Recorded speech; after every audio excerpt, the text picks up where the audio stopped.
ప్రధాని నరేంద్ర మోదీ తెలంగాణ పర్యటన సందర్భంగా AP CM Chandrababu deputy CM Pavan కళ్యాణ్లను వ్యక్తిగతంగా కలవడం రాజకీయ వర్గాల్లో చర్చనీయాంశంగా మారింది. ఈ భేటీలు కేవలం పరామర్శలకే పరిమితం కాకుండా భవిష్యత్తు రాజకీయ వ్యూహాలను సంకేతమనే అభిప్రాయాలు వ్యక్తమవుతున్నాయి.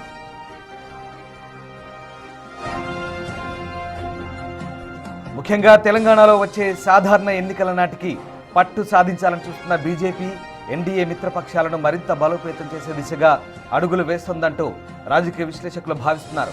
టీడీపీ, జనసేన, బీజేపీలు కలిసి తెలంగాణలో కూడా సమన్వయంతో పనిచేసేలా వ్యూహరచన జరుగుతోందన్న చర్చ సాగుతోంది.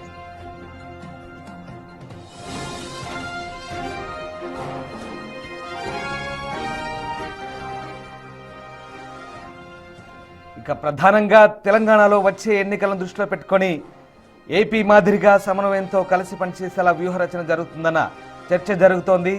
ఇక ముఖ్యంగా హైదరాబాద్, రంగారెడ్డి, ఖమ్మం, అలాగే నల్లగొండ, నిజామాబాద్ జిల్లాల్లో ఉన్నటువంటి టీడీపీకి ఉన్న సాంప్రదాయ ఓటు బ్యాంకుతో పాటు బీజేపీకి ఉన్న క్యాడర్ బలం కలిసొస్తే కూటమికి ప్రయోజనం చేకూరుతుందని అంచనాలు వినిపిస్తున్నాయి. అలాగే పవన్ కళ్యాణ్కు తెలుగు రాష్ట్రాలతో పాటు ఇతర రాష్ట్రాల్లో కూడా ఉన్న ప్రజాదరణను దృష్టిలో పెట్టుకొని రానున్న ఎన్నికల్లో ఆయన కీలక పాత్ర పోషిస్తారంటూ జనసేన శ్రేణులు భావిస్తున్నాయి.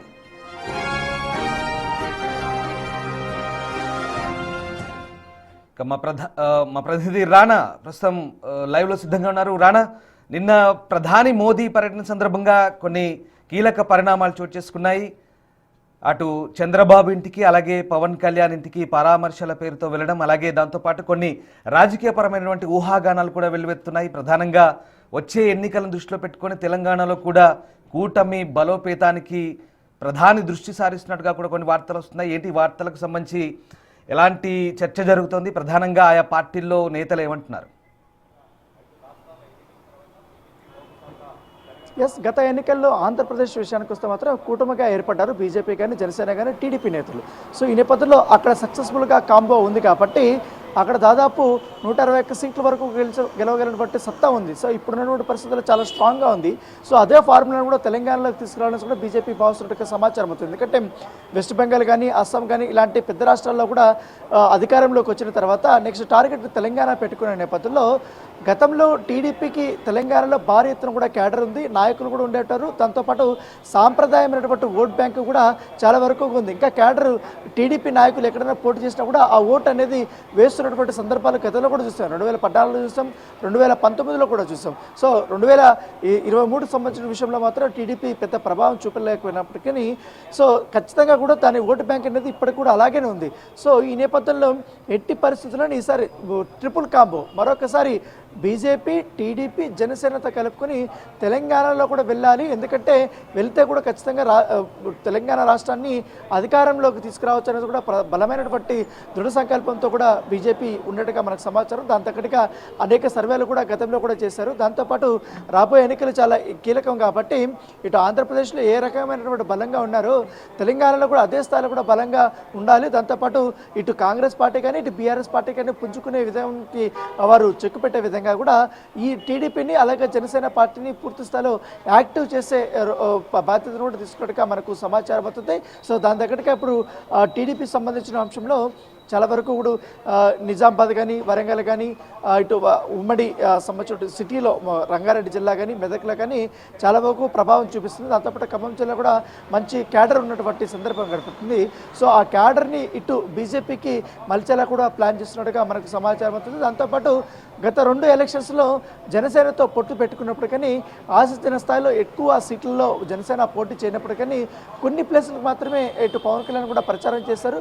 సో కొంతవరకు కూడా వాళ్ళు ఓట్లని గెయిన్ చేసే పరిస్థితి కూడా, అంటే ప్రతి నియోజకవర్గంలో దాదాపు 5,000 ఓట్ల వరకు కూడా చీల్చగలిగినటువంటి సత్తా కూడా ఉంది. కాబట్టి ఇంకా పవన్ కళ్యాణ్ కూడా రంగంలోకి దిగితే ఆ ప్రభావం అనేది కాస్త ఎక్కువగా ఉంటుంది. సో దాంతోపాటు ఇటు టీడీపీ కూడా పూర్తి స్థాయిలో యాక్టివ్ అయితే బీజేపీకి లాభిస్తుందని కూడా మొదటగా భావిస్తున్నారు. కాబట్టి ఇక మీదటగా పూర్తి స్థాయిలో ఫోకస్ అనేది తెలంగాణ మీద పెట్టాలి. దాంతోపాటు ఇటు బీజేపీకి సంబంధించిన నాయకుల యొక్క అందరూ కూడా ఏకతాటిపైకి తీసుకొని వచ్చి ప్రధానంగా ఇటు కాంగ్రెస్ పార్టీని పోరాటం చేస్తూ ఇటు బీఆర్ఎస్ పార్టీని పుంజుకోనికుండా చేయాలన్న ఉద్దేశంతో కూడా వారు ఉన్నారు. సో దాని దగ్గరగా ప్రణాళికలకు సిద్ధం చేస్తున్నట్టుగా తెలుస్తుంది. ఎందుకంటే సాధారణంగా ప్రధానమంత్రి నరేంద్ర మోడీ ఏదైనా పర్యటనలు చేస్తున్నప్పుడు వ్యక్తిగతంగా నివాసాలకు వెళ్ళి కలవడం కానీ పరామర్శలు చేసినటువంటి దాఖలాలు చాలా తక్కువ ఉంటాయి. పెద్దగా తెలుగు స్టేట్స్లో గతంలో ఎప్పుడూ జరిగినటువంటి సందర్భం లేదు. ఎందుకంటే మామూలుగా బీజేపీ నేషనల్ ప్రెసిడెంట్స్ ఎవరైనా వచ్చినప్పుడు కూడా వారికి సంబంధించిన పార్టీ నేతలు ఎవరికైనా బాగాలేకపోయినా కానీ వీరితో మాత్రమే కలిసినటువంటి సందర్భం ఉంది. కానీ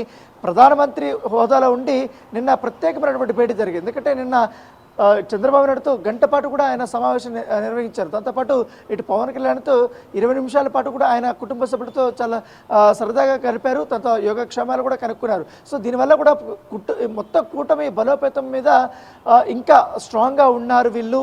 దాంతోపాటు క్యాడర్కి కూడా బలమైనటువంటి సంకేతాలని పంపించాలనే ఉద్దేశంతో కూడా మోడీ ఉన్నారు. దాని తగ్గట్టుగానే నిన్న చాలా కీలకమైనటువంటి భేటీనే చూస్తాం. ఎందుకంటే నిన్న సాధారణంగా ఆయన వెళ్ళి అట్లా కలవలేదు. సో దాంతోపాటు నిన్న వాళ్ళిద్దరిని కలిసిన తర్వాత ఇక్కడ డ్రాస్టిక్ చేంజ్. ఎందుకంటే నిన్న బహిరంగ సభలో మాట్లాడబడినటువంటి అంశాలు కూడా మన ప్రస్తావన తీసుకురావాల్సింది. ఎందుకంటే ఎట్టి పరిస్థితుల్లో తెలంగాణలో అధికారంలోకి రాబోతున్నాం. ఇక్కడ ఉన్నటువంటి క్యాడర్ కానీ నాయకులు కానీ చాలా ఉత్సాహంగా ఉన్నారు. సో బెంగాల్లో ఉన్నటువంటి రాజకీయ మొత్తం కూడా అక్కడ స్వరూపం మారిపోయింది. బీజేపీకి అక్కడ అవకాశం ఇచ్చారు కాబట్టి తెలంగాణలో అభివృద్ధి చెందాలన్నా, ఎందుకంటే ఇటు హైదరాబాద్ కానీ తెలంగాణ రాష్ట్రంలో సో దేశంలో ప్రముఖ పాత్ర వహిస్తుంది. సో వారి అభివృద్ధిలో వాళ్ళ కీలక పాత్ర వహిస్తున్నారని కూడా నిన్న ప్రధానమంత్రి నరేంద్ర మోడీ చెప్పినప్పటికీ కానీ సో వీరిద్దరి భేటీ అనేది కూడా చాలా ఆసక్తిగా రేపింది. పొలిటికల్ డిప్యూటీ సీఎంని అలాగే ఏపీ సీఎంని కలవడం వ్యక్తిగతంగా రాజకీయ వర్గాల్లో కూడా ఒక ఆసక్తికర చర్చ జరుగుతుంది. మీరు అంటున్నట్టుగా కేవలం పరామర్శలకే పరిమితం కాకుండా రాజకీయ వ్యూహాలకు పదును పెడుతున్నారని భావించవచ్చా? ఎందుకంటే ముఖ్యంగా తెలంగాణలో రేపు రాబోయే ఎన్నికలకు సంబంధించి కావచ్చు, అలాగే ఇప్పుడు గ్రేటర్ హైదరాబాద్ మున్సిపల్ కార్పొరేషన్ ఎన్నికలకు సంబంధించి కూడా ఆసక్తికర చర్చ జరుగుతుంది. ఇవన్నీ కూడా ఇదొక వ్యూహంలో భాగంగానే భావించాలా? ఎగ్జాక్ట్లీ. ఎందుకంటే ఇప్పుడు ఎక్కువగా సెటిలర్స్ ఇక్కడ హైదరాబాద్ పరిసర ప్రాంతాల్లో ఉన్నారు. దాదాపు వాళ్ళు గెలుపోటములు తారుమారు చేసే సత్తాగలటువంటి పరిస్థితి కనపడుతుంది. ఎందుకంటే ఇటు మెదక్ సరౌండింగ్స్ కానీ, ఇటు మొయినాబాద్ సరౌండింగ్స్ కానీ, మొత్తం ఎంటైర్ సిటీ కానీ దాదాపు 25 అసెంబ్లీ సీట్ల దాకా కూడా ప్రభావితం ఉంది. కాబట్టి ఇక్కడ ప్లేస్లోనే టీడీపీ చాలా బలంగా కనపడుతుంది. గతంలో కూడా మనం చూసాం. సో దాంతోపాటు జనసేన పార్టీకి సంబంధించిన వారు కూడా ఎక్కువగా ఉన్నారు. సో నెక్స్ట్ జిహెచ్ఎంసీ ఎన్నికలు అనేది కూడా టార్గెట్ పెట్టుకున్నారు కాబట్టి బీజేపీ దాంట్లో వారికి మద్దతు ఇస్తూనే సాధారణ ఎన్నికలపైన ఎక్కువగా ఫోకస్ పెట్టినట్టుగా తెలుస్తుంది. సో దాంతోపాటు నాయకులు సమన్వయం చేసుకుంటూ 3 పార్టీలు మరొకసారి అంటే ఆంధ్రప్రదేశ్లో ఏ విధంగా అందరూ ఏకతాటిపైకి వచ్చి అభివృద్ధి ధ్యేయంగా అధికారంలోకి రావాలని కూడా భావించారో దాని తగ్గట్టుగానే సుస్థిరంగా ఉండాలనే ఉద్దేశంతో తెలంగాణ పైన పూర్తిస్థాయిలో ఫోకస్ పెట్టారు. మన ప్రత్యేకంగా చెప్పాల్సిన అవసరం లేదు పవన్ కళ్యాణ్ గురించి. ఎందుకంటే కర్ణాటకలో కూడా ఆయనకున్నటువంటి ఫాలోయింగ్ చాలా ఎక్కువగానే ఉంది. సో దాంతోపాటు ఇంకా దాదాపు 2 సంవత్సరాల లోపల కర్ణాటక ఎలక్షన్స్ కూడా రాబోతున్నాయి. అక్కడ కూడా ప్రత్యేకమైన దృష్టి పెట్టింది కాబట్టి పవన్ కళ్యాణ్ని సౌత్లో ఎక్కువగా తిప్పాలనే ఉద్దేశంతో కూడా వారు ఉన్నారు. సో ఆయన యొక్క ప్రాధాన్యత తగ్గించకుండా కూటమిలో ఆయన ఎంత కీ రోల్ గతంలో పోషించారో అదే కెరీర్ని పోషించే ఉద్దేశంతో కాకుండా దాంతోపాటు తెలంగాణలో కూడా ఆయనకు ప్రాధాన్యత పెంచడంతో పాటు మరికొన్ని కార్యక్రమాల్లో కూడా ఆయన పాలు పంచుకున్న విధంగా కూడా కాస్త ప్రణాళికలు సిద్ధం చేస్తబోతున్నట్టుగా మనకు సమాచారం అవుతుంది. దానికి తగ్గట్టుగా పూర్తిగా చంద్రబాబు నాయుడు డైరెక్షన్స్లో ఉండబోతున్నట్టుగా మనకు సమాచారం అవుతుంది. సో ఏదైనా కానీ ఇటు 3 పార్టీలు ఈసారి వెళ్తే మాత్రం మెరుగైన ఫలితాలు వస్తాయన్నది కూడా ఇటు క్యాడర్లో కూడా బలమైనటువంటి సంకేతాలు వస్తున్న నేపథ్యంలో ఇప్పటి నుంచి కూడా కలిసి ముందుకు వెళితే ఖచ్చితంగా డబుల్ ఇంజిన్ సర్కార్ ఇక్కడ కూడా నెలకొల్పవచ్చు అనేది కూడా ప్రధానమైనటువంటి చర్చ కనపడుతుంది. సో నిన్న గంట పాటు జరిగినటువంటి భేటీలో కూడా అనేక రాజకీయ అంశాలతో పాటు ఆంధ్ర ప్రాంతానికి సంబంధించినటువంటి కొన్ని కీలకమైన ప్రాజెక్టులు కానీ అలాగే విభజన హామీలకు సంబంధించిన అంశాల్లో కూడా చర్చ జరుగుతున్నాయి. ఈ పొలిటికల్ చర్చ కూడా జరుగుతున్నట్టుగా మనకు సమాచారంతో ఇప్పుడు ప్రధానమంత్రి వెళ్ళిపోయారు కాబట్టి నెక్స్ట్ రాబోయే రోజుల్లో కూడా అమిత్ షా కూడా పర్యటన ఉండే అవకాశం ఉంది. సో చూడాలి ఎలాంటి కార్యక్రమాలు నిర్వహిస్తారు.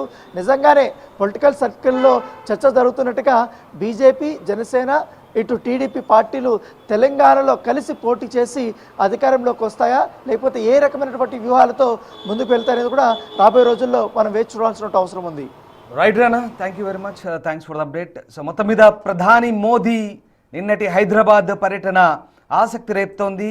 AP CM Chandrababu, deputy CM Pawan Kalyan ఇళ్ళకి వెళ్ళి వాళ్ళ కుటుంబ సభ్యులతో మాట్లాడారు, ఆత్మీయంగా వారిని పలకరించారు. అలాగే ఈ పర్యటన వారి ఇంటికి వెళ్ళి కేవలం పరామర్శకే పరిమితం కాకుండా ఏపీకి సంబంధించినటువంటి రాజకీయ అంశాలు, అలాగే అభివృద్ధికి సంబంధించినటువంటి అంశాలు, అలాగే దాంతోపాటు రాబోయే రాజకీయ పరిణామాలకు సంబంధించి కూడా భవిష్యత్తు వ్యూహాలను రచించేందుకు కూడా ఇది దోహదపడుతుందంటూ విశ్లేషకులు భావిస్తున్నారు. మరోవైపు తెలంగాణలో రాబోయే ఎన్నికల్లో కూడా కూటమి బలోపేతం చేసే దిశగా ప్రధాని అడుగులు వేస్తున్నట్టుగా కూడా ఈ భేటీ సంకేతాలు ఇస్తుందంటూ వాద